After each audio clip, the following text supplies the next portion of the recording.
你有冇試過做咗好耐功課，睇咗好多分析，問咗好多人意見，但最後都係做咗一個後悔嘅決定？你有冇試過明明好努力，但係成日覺得自己好似揀錯方向，行極都行唔到想去嘅地方？如果你有過呢種感覺，恭喜你，你嘅問題唔係唔夠努力，而係判斷力未夠火候。今日我哋就用納瓦爾寶典第2章拆解一個比努力仲要100倍嘅能力——判斷力。好，首先簡單回顧下第1章，納瓦爾教我哋財富係瞓覺都會賺錢嘅資產，要致富就要有專長、責任同槓桿。但係如果你冇判斷力，就算你有100個槓桿，你都只係會將自己嘅錯誤放大100倍。納瓦爾喺第2章開頭就講咗一句好重要嘅話：努力嘅作用被大大高估咗。喺現代經濟入面，工作嘅努力程度並冇咁重要。咁咩被低估咗呢？判斷力。佢話喺槓桿時代，一個正確嘅決策可以幫你贏低一切。你諗下，如果你喺2010年用1萬蚊買 Bitcoin， 今日你係咩人？你係百萬富翁。如果你喺2021年高位追入 Luna， 今日你係咩人？你可能同我一齊喺度聽呢集節目，同一筆錢，同一份努力，結果天淵之別，分別喺邊？判斷力。納瓦爾對智慧嘅定義係知道個人行為嘅長期後果，而判斷力就係將呢種智慧應用喺現實世界嘅能力。簡單講就係你而家做一個決定，你知唔知10年後會變成點啊？咁點樣提升判斷力？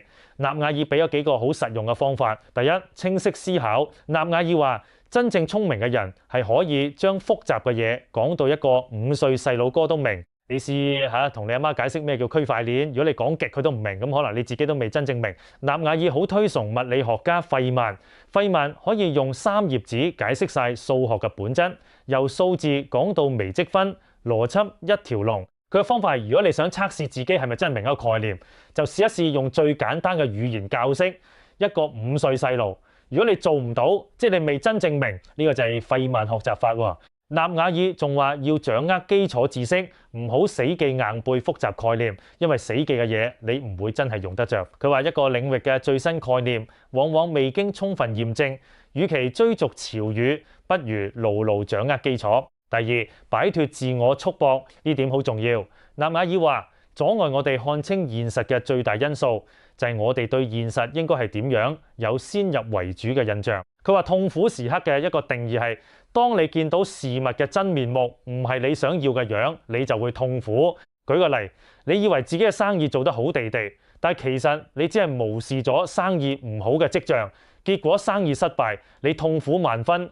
點解？因為你遲遲冇面對現實，一直自欺欺人。納瓦爾話，但痛苦嘅時刻就係真相大白嘅時刻，只有喺痛苦之中，你先會被迫接受現實，而只有接受現實，你先可以做出有意義嘅改變。所以下次當你覺得好痛苦、好唔想面對嘅時候，唔好逃避，因為嗰個正正係你成長嘅契機。佢仲分享咗一個好實用嘅方法，當某件事進展唔順利嘅時候，盡力公開承認問題，對合夥人、朋友、同事誠心待人，坦白無私。咁做嘅好處係，如果你唔使隱瞞別人，你就唔使欺騙自己，解除咗心靈嘅束縛，你就更能看清現實。第三，留出思考時間。納瓦爾話，如果每一天都被會議佔滿，忙忙碌碌，你就無法思考。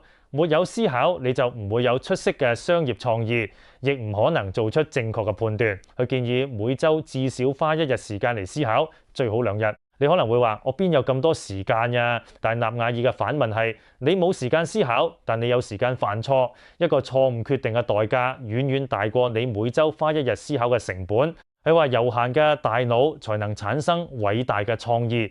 一個倍感壓力、四處奔波、焦頭爛額嘅人係冇辦法思考嘅。所以如果你發現自己成日好忙好亂，做決定成日錯，可能唔係你能力問題，而係你根本冇留時間俾自己諗嘢。第四，學習決策技巧。納瓦爾話，決策就係一切。一個決策正確率80%嘅人，比正確率70%嘅人喺市場上獲得嘅回報高出數百倍。點解？因為槓桿效應。佢舉例，如果我管理10億美元資產，而我嘅決策正確率比其他人高10%，我就能透過一個判斷、一個決策，創造出1億美元嘅價值。所以唔好輕視每一個決定，尤其係重大決定。納瓦爾有一個好出名嘅原則，如果難以抉擇，答案就係否定。如果你面對一個艱難選擇，例如我應唔應該同呢人結婚，我應唔應該接受呢份工？我應唔應該搬去呢個城市？如果你難以抉擇，答案就係否定。點解？因為現代社會有成千上萬個選擇，如果你唔係好肯定，就代表呢個選擇唔夠好。與其勉強，不如等更好嘅機會出現。另一個原則係迎難而上。如果兩個選擇利弊各半，你應該選擇短期內更痛苦嘅道路。咁點解？因為大腦會本能地逃避短期痛苦，但短期痛苦往往換來長期收益。納瓦爾話：運動對我嚟講唔係一件快樂嘅事，因為短期內我會感到痛苦，但從長遠睇，我會變得更健康。讀書都一樣，讀有難度嘅書會令大腦唔舒服，但係長遠會令我變得更聰明。所以下次你面對選擇，問自己邊條路短期更痛苦，又揀嗰條，因為嗰條路咧通常就係成長嘅路。第五，發現好嘅心智模型。納瓦爾話：有效決策需要嘅係原則同心智模型，而唔係靠經驗死記。佢最推崇嘅心智模型來自進化論、博弈論、查理芒格、納西姆塔勒布。舉個例，進化論可以解釋現代社會好多現象。納瓦爾話：人類所有嘅發明同成就，歸根究底都係為了解決交配權嘅分配問題。你諗下係咪有啲道理？另一個重要嘅心智模型係委託同代理問題。簡單講，如果你係委託人，即係老闆，你會有主人翁嘅責任感，因為你在意結果。但如果你係代理人，即係打工仔，你可能會做得冇咁好，因為你追求嘅係自身利益最大化，而唔係委託人資產最優化。納瓦爾話：公司規模越細，每個人越覺得自己係委託人，工作就會做得越出色。所以如果你想做好一件事，最好嘅方法就係將自己變成委託人，而唔係代理人。第六，擺脫自我標籤。納瓦爾話：任何劃分陣營同貼標籤嘅行為都會造成束縛，令人睇唔清真相。佢曾經自認為係自由主義者，但後來發現佢之所以捍衛某啲立場，唔係因為諗過，而係因為呢啲立場係自由主義信條嘅一部分。佢話：只有立場卻沒有是非係不可取嘅。如果你所有嘅信念都可以被整整齊齊打包成某個主義，你就要對自己嘅信念保持高度懷疑。所以唔好俾我係什麼人，我支持什麼派呢啲標籤限制你嘅思考。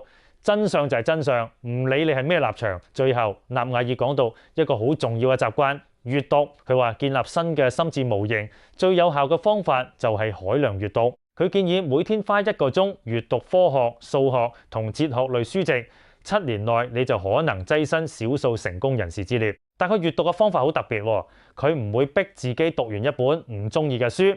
如果本書第一章冇吸引力，佢就會放低換第二本。佢話：我讀書嘅時候唔相信延遲滿足，讀一本文章粗劣嘅書本身就係痛苦，何來滿足？世界上的書太多啦，有咁多好書，呢本唔喜歡就果斷捨棄，換下一本。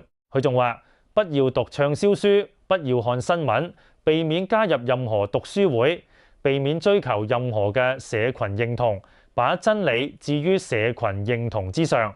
呢句説話可能會得罪好多人，但納瓦爾嘅意思係你讀書係為咗追求真相，而唔係為咗融入群體。如果你只係讀群體入面流行嘅嘢，你嘅思考就會同其他人一樣，咁你就好難脫穎而出。好，我哋快速總結下今日嘅重點。第一，努力被高估咗，判斷力先係最值錢嘅嘢。第二，清晰思考嘅關鍵係用簡單語言解釋複雜概念，掌握基礎知識。第三，擺脫自我束縛，接受現實，痛苦嘅時刻就係真相大白嘅時刻。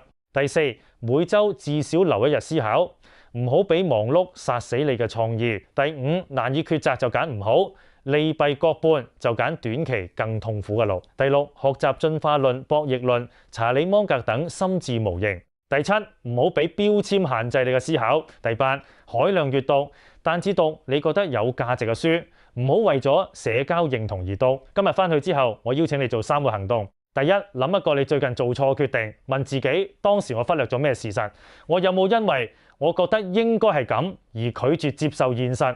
第二，今個星期揀半日咩都唔做，淨係思考，你可以去公園坐去咖啡店發呆，問自己我人生中最重要嘅3個決定係咩？我而家嘅方向啱唔啱？第三，揀一本你有啲驚覺得難讀嘅書，例如科學、數學或哲學類，唔使逼自己讀晒，每日讀15分鐘就得。試一試用費曼學習法，將你學到嘅嘢用最簡單嘅語言講俾朋友聽。南亞爾話：真正聰明嘅人從不走捷徑，判斷力唔係一日練成，但只要你肯開始思考，肯面對現實，肯閱讀，你會發現你嘅決定會越來越準，你嘅人生會越來越順。如果你鍾意呢集，記得留言、分享、訂閱。我哋下集再傾，拜拜。